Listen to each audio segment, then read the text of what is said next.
प्रिय भैया बहनों नमस्कार। मैं इंजीनियर कुमार शुक्ला आज आपको कक्षा 11 में पढ़ाई जाने वाली जो हिंदी का एक भाग है संस्कृत दिनदर्शिका, उसका 10वां पाठ है सुभाष चंद्र बोस, उसको मैं आपको पढ़ाऊंगा। सुभाष चंद्र बोस एक बड़े ही धैर्यशाली, प्रतिभावान और गुणी व्यक्ति थे। इनकी एक एक कार्य प्रणाली बड़ी ही नियमित संयमित रहा करती थी। एक दिन इनके पिता ने कहा कि तुम निठल्ले बने इधर उधर घूमते हो, अगर देश की सर्वोच्च परीक्षा ICS इंडियन चीफ सर्विसेज को आप पढ़ टॉप करो तो मैं जानता हूँ, भारतीय मुख्य परीक्षा उसमें उसको कही जाती थी, और आज के समय में वही परीक्षा को कहते हैं IAS इंडियन एडमिनिस्ट्रेटिव सर्विस, यानी भारतीय प्रशासनिक सेवा। तो उसमें उन्होंने उस परीक्षा को टॉप किया, लेकिन देश की स्वतंत्रता के प्रति जो उनका प्रेम था देश के प्रति, वो नहीं छोड़ सके और उस परीक्षा को टॉप करने के बाद अंग्रेज़ों की नौकरी करना त्याग दिया। क्योंकि इनके पिताजी एडवोकेट थे और वो इन सब बातों की ओर ध्यान नहीं दिए। फिर भी इन्होंने धीरे धीरे जब ये भाषण देना शुरू किया तो अंग्रेज इससे बहुत ही भयभीत हो गए। आज़ाद हिंद फौज की गठन किया, तुम मुझे खून दो मैं तुझे आज़ादी दूंगा का नारा लगाया, दिल्ली दूर नहीं है आदि बातों का उद्भेदन है। तो आइए हम पढ़ते हैं 10वां पाठ सुभाष चंद्र बोस। 10वां पाठ सुभाष चंद्र सप्तनवत्युत्तराष्ट्रदशतमे शब्दे 1897 जनवरी मासस्य त्रयोविंशति तिथौ श्रीसुभाषः स्वजन्मना बंगभूव अलंकार। सप्तनिवत यानी 97 धन 18 और शतमाने 1800 तमे यानी वर्ष में, यानी सन 1997 में जनवरी महीने की त्रयोविंशति माने त्रय माने 3, विंशति माने 20, 20 3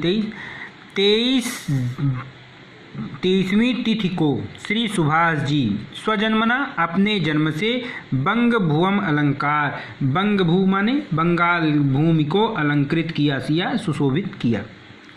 अस्य पिता जानकीनाथ बसु राजकीय प्रांगविवाकः आसीत्। इनके पिता जानकीनाथ बसु सरकारी वकील थे। प्रांगविवाकः माने वकील। सुभाषा बाल्यदेव बुद्धिमान धीरः साहसी प्रतिभा संपन्नश्चासीत्। सुभाष बचपन से ही बुद्धिमान, धैर्यशाली, साहसी और प्रतिभाशाली थे।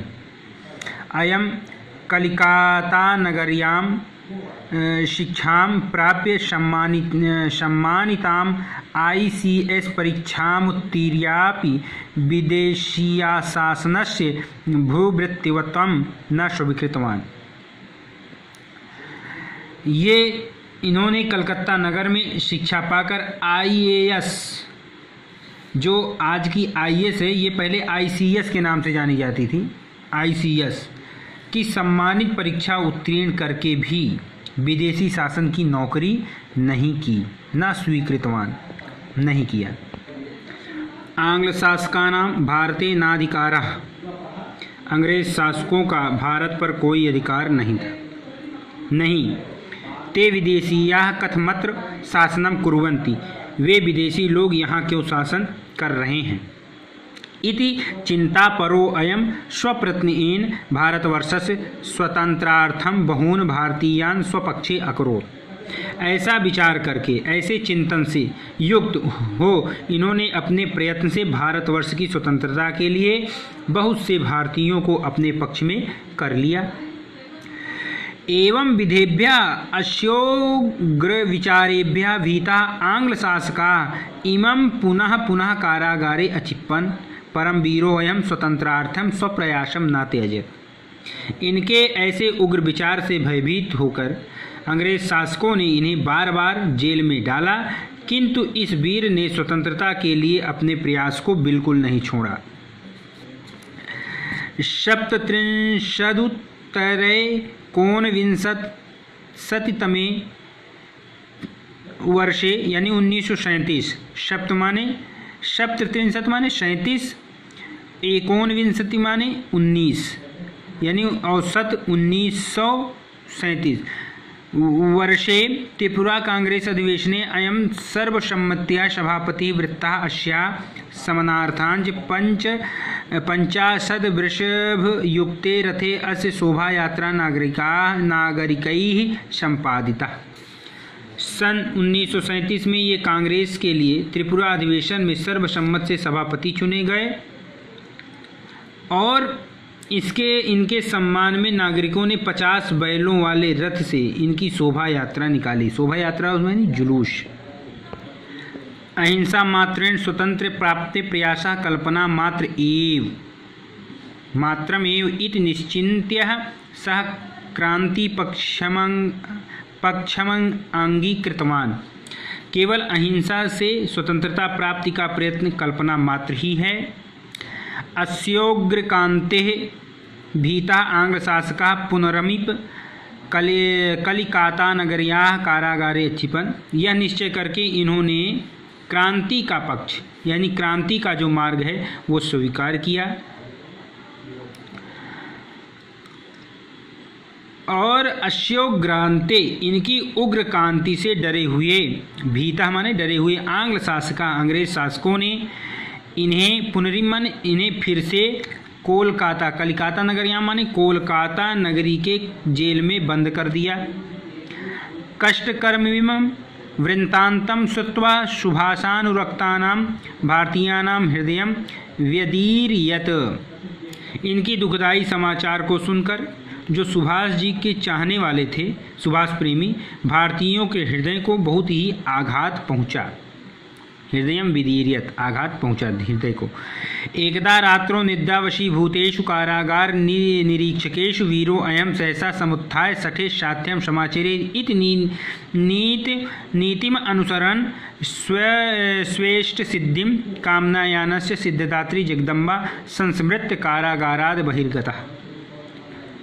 एक दिन रात में जेल के पहरेदार के सो जाने पर यह वीर अचानक उठकर समुत्थाय, सहसा समुत्थाय, अचानक उठ के सठे साध्यम यानी दुष्ट के साथ दुष्टता का व्यवहार करें, ऐसी नीति के अनुसार अपने लक्ष्य की प्राप्ति की कामना से सिद्धि यानी सफलता देने वाली भगवती दुर्गा को याद किया और जेल से बाहर निकल गए। प्रातः शुभाशमनमावलोक्य सर्वे कारागार निरीक्षकाः आश्चर्यचकिताः जाताः। प्रातःकाल सुभाष को न देखकर सभी कारागार जो के निरीक्षक थे वो आश्चर्यचकित हो गए। भृशम अन्विष्यापि तम प्राप्तुम न शक्नुवन्। बहुत खोज करने पर भी उनको वो नहीं पा सके। कारागार बहिरागत्य सुभाषा वेश परिवर्तनम विधाय पुरुषपुर नगरमगच्छत्। कारागार से बाहर आकर सुभाष वेद बदलकर पेशावर नगर चले गए। तत्र उत्तम चंद्र नामना वणिको गेहे कश्चित कालम औषध। वहाँ उत्तम चंद्र नाम के वणिक यानी बनिया या व्यापारी के घर कुछ समय तक रहे।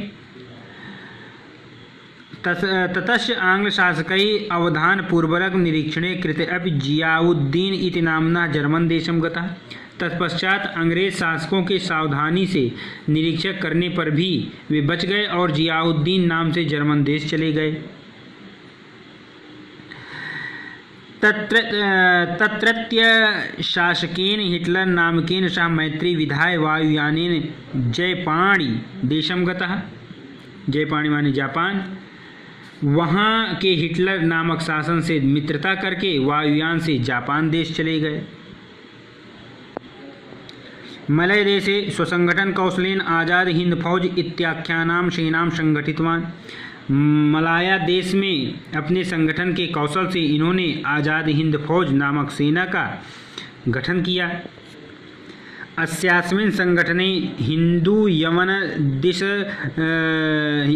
यवनादि सर्व संप्रदाय अवलंबिनः राष्ट्रानुरागिणः वीरवराः सम्मिलिताः आसन्। इनके इस संगठन में हिंदू, मुसलमान आदि समस्त संप्रदायों के मानने वाले जो राष्ट्र प्रेमी थे, वीर थे, सम्मिलित हो गए। अस्य संगठनस्य अभिवादन पदम जय हिंद इति उद्घोष्य दिल्लीं चलत इत्यासीत्। इस संगठन के अभिवादन का शब्द जय हिंद और नारा दिल्ली चलो था। यूयं मह्यं रक्तम अर्पयत अहम युष्मभ्यं स्वतंत्रतम दास्यामि। यानी इसका जो हिंदी है वो तुम मुझे खून दो, रक्त माने खून, तुम मुझे खून दो मैं तुझे आज़ादी दूंगा। इति रोमांचकरः शब्दसमूहः सुभाषस्य मुखात् केनापि श्रुतः स्वः त्वरितमेव तेन सह स्वतंत्रता संग्रामे सैनिकरूपेण अवतीर्णः। ऐसे रोमांचकारी शब्द सुने, जिन ने ऐसे रोमांचकारी शब्द सुने वह तुरंत ही उनके साथ स्वतंत्रता संग्राम में सैनिक के रूप में उतर गए। अस्मिन्नेव समये ब्रह्मदेश निवासिनीभिः नारीभिः स्वभूषणैः सह सौभाग्यसूचिकान् स्वर्णसूत्राण्यापि सुभाषचरणयोर अर्पितान्। उसी समय ब्रह्म यानी बर्मा की जो नारियां महिलाएं थी, स्त्रियां थी, ने सभी अपने अपने गहनों के साथ सौभाग्य सूचक सोना, सुवर्ण सूत्र यानी मंगल सूत्र सुभाष के चरणों में अर्पित कर दिए। दिल्लीं चलत दिल्ली नाति दूरे वर्तते। सुभाष कहते थे दिल्ली चलो, दिल्ली बहुत दूर नहीं है। इत्येतैः सुभाषस्य प्रोत्साहन वचनैः सैनिकाः दिल्लीं प्रति प्रतिष्ठिताः। इन प्रोत्साहन भरे वचनों से सैनिकों ने दिल्ली की ओर प्रस्थान किया। एतदंतरे एव दुर्भाग्यवशात् जयपाणी देशस्य पराजयात् सुभाषस्य सर्वे सैनिकाः आंग्लशासकैः बंधीकृताः।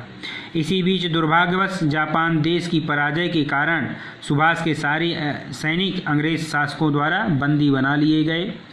अस्य वीरवरस्य स्वतंत्रता प्राप्ति कामना सप्तचत्वारिंशदुत्तरैकोनविंशतितमे अब्दे अगस्त मासस्य 15 तिथौ पूर्णा जाता। इस वीरवर की स्वतंत्रता प्राप्ति की कामना सप्तचत्वारिंशत माने 47 और एकोनविंशति माने 1947 विंशतितमे अगस्त मासत 1947 के अगस्त महीने की 15 तिथौ 15 तारीख को स्वतंत्रता मिल गई, पूर्णा जाता यानी को पूर्ण हो गई। अद्य अस्माकम आज हमारे मध्ये अनुपस्थितो अभी सुभाषा। आज हमारे बीच सुभाष नहीं है। सुभाष न होने पर भी सुभाष की जो कीर्ति है जीवती वह जीवित है। इत्युक्त्वा सदैव वामरः इति सुनिश्चितम। इस कथन के अनुसार सदैव वो अमर हैं ऐसा सुनिश्चित है। प्रिय छात्रों, अगले वीडियो के साथ फिर मिलते हैं, तब तक के लिए नमस्कार।